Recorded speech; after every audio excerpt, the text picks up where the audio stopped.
Hey YouTube, Untamed here. So we got a beautiful evening out here in Maryland. We got a dog coming in from the golf course.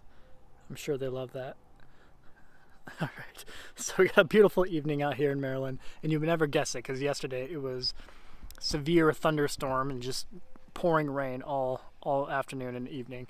So beautiful day today though. So as you see by the title of this video, I did end up selling my LUNAR ROCK 4Runner TRD Pro, my 2021 4Runner TRD Pro. I actually sold it that same day. I took that last video that I uploaded where I was at CarMax. So I ended up selling it later that day.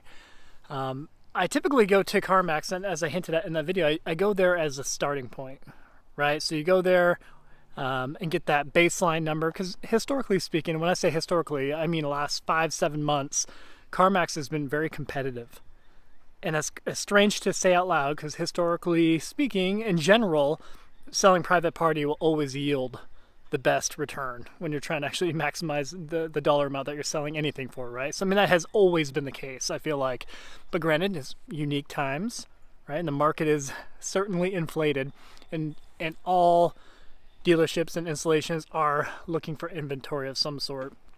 So, and CarMax is no different. So they're trying to capitalize on it. So because of that, it forced the dollar amount's pretty high. So I use CarMax and Vroom as a good starting point to get a good sense of what the value is. And then of course I try to build up from there. At least a couple thousand is always my, oh, we got a buggy feature. We got a buggy feature. Hey Buggy, what you doing? You drew a smiley face? Oh, wow, buddy. Is this for me? Is this for me? Thanks, buddy. Appreciate it. Thanks, buddy. Thank you. So I use Vroom and CarMax as a good starting point. And the starting point, as you saw for that LUNAR ROCK, was $56,000. Which was quote unquote a bummer, because just a few months prior, back in December, they were offering $60,000 for it, with about a little less than 2,000 miles less than what it had at the time of me selling it. So I ended up using that as a starting point, and I just went to several different dealerships and within the local area.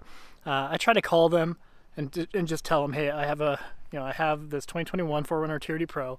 I described the condition of it, which it was in excellent condition, no door dings, window cracks and chips or anything bad. Interior is perfect, and I send a couple dozen photos to them.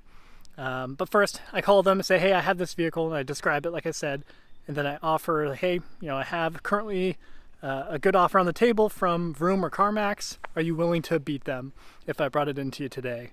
And more often than not, especially for a TRD Pro, dealerships are always itching to get them on the lots because they know they move them very quick.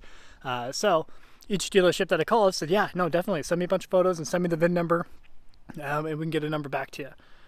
So that way you're not totally wasting your time driving in there, having them sit you down in their chair for 45 minutes needlessly while they hem and haw over it. Because once you've invested time for it, it's like something about it. We as human beings, we like trick ourselves in and think, well, I've already invested the time, I've already sat here, I may as well take their offer, so we tend to do that to ourselves. So don't even bother doing that. Assuming your vehicle is new enough and in truly good condition. It's a little harder to do with like a 2010 vehicle. They want to see it, want to check it out. But when you're talking a vehicle with less than 10,000 miles, a new vehicle, is a different story, of course, right? So I did that to a few different dealerships, Toyota dealerships. And ironically enough, the same dealership that bought my last, this sounds super ugly to say, but the same dealership who bought the 2021 super white 4Runner TRD Pro for me, Coons Toyota off of Tyson's Corner in Virginia, they're the ones who bought this one. Which begs the golden question, how much did I sell it for? So I sold it for $59,500. Which, big picture, let's remind ourselves the MSRP on that was $54,000 and some change. So the fact that I was able to drive that for about a year, right? I drove for about a year, it ended up being 5,500, 5,700 miles between there. I forget exact, 57 is what it was. And I still sold it for more than what I paid. So strange times we're living in, and very few vehicles can you actually do that with. Granted, the market, everything crazy, the inflation going on, blah, blah, blah, blah. So all that to say, very grateful I was able to sell it for that much. After everything's said and done, you know, barely coming out ahead on it, which is really cool. So super happy about that. Yeah, could I have made a few $1,000s more had I sold it in December for $64,000? Yes, but you know, c'est la vie. You know, take it as it is. So there's no sense of getting too bent out of shape about it when you're still winning, I should say. So don't get greedy, people. So I wanted to share that with you. 59,500, very happy with it. But we're just down to the final two. The final two, and this is likely what we're going to end up moving with when we leave to northern Colorado come fall time frame. So definitely excited. It is strange having, again, this is such a first world problem, but it's now strange having only 2 vehicles. It's a first world problem, I understand, but you know, we love it. And these are, I honestly can't think of two better vehicles to have in the fleet. And I love having a truck because you have a truck bed. You know, you never know when you need it. Well, let me take that back. It's right after you sell a truck is when you need a truck bed, for the record. So as soon as, if I were to have sold this the next day, I probably would have needed to help a friend move a lawnmower or something, right? So that's how it goes. But at any rate, guys, I just wanted to share that with you. 59,500 is what the LUNAR ROCK sold for. Could I have sold it for 61 or 62? Absolutely, if I would have pushed it private party. But I don't know. I think there's a little bit of guilt involved in that, if I'm being honest. The Lime Rush, I sold it for 63, and I felt really good about that because I put $6,500 into it. So I broke even on that one, selling it private party. Granted, and I saved an individual a ton of time and, you know, effort actually installing those parts. So I think I can still feel pretty good about that one. The LUNAR ROCK, had I sold it for 62 to a private party, I don't know. I'd have been talking out both sides of my mouth too hard at that point. So I always feel a little bit better selling it to a dealership. Not to mention, it is super easy. You walk in there, you know. Well, when I walk in there, I already have the deal lined up. So I go there. They just do one walk around on it. Sometimes they'll drive it. They didn't drive this one. They'll just check it out, make sure it is how he described it. Bring in the keys, bring in the title, of course, and then I'll walk out of there within 30 minutes with a check in hand. So, and they know it's going to work and it's going to be certified and all that jazz.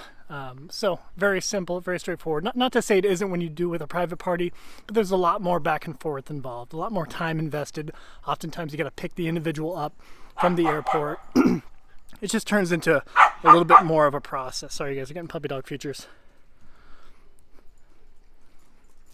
Uh-oh, we're going full Michael Vick. I'm sorry, guys. All right, so all that to say, 59,500, very happy with that. Let me know what your thoughts are. Let me know what your thoughts are in the final two here.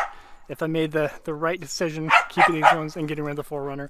I gotta admit, not driving, well, let me rephrase this. Driving the 4Runner, I've gotten used to it, you know, so hopping in this, and this is becoming my new daily driver. You know, it definitely takes some getting used to driving the bigger truck, of course, right? So as a daily driver, the 4Runner really is perfect, especially if you know, driving in DC like me every day. You know, lots of crazy drivers, you know, a lot of tight parking spots. So there is definitely value and convenience for a 4Runner compared to this. Better turning radius, blah, blah, blah. So all that to say, still very happy. Down to the final two. We'll wrap up the video there, guys. Appreciate you watching as always. Till next time.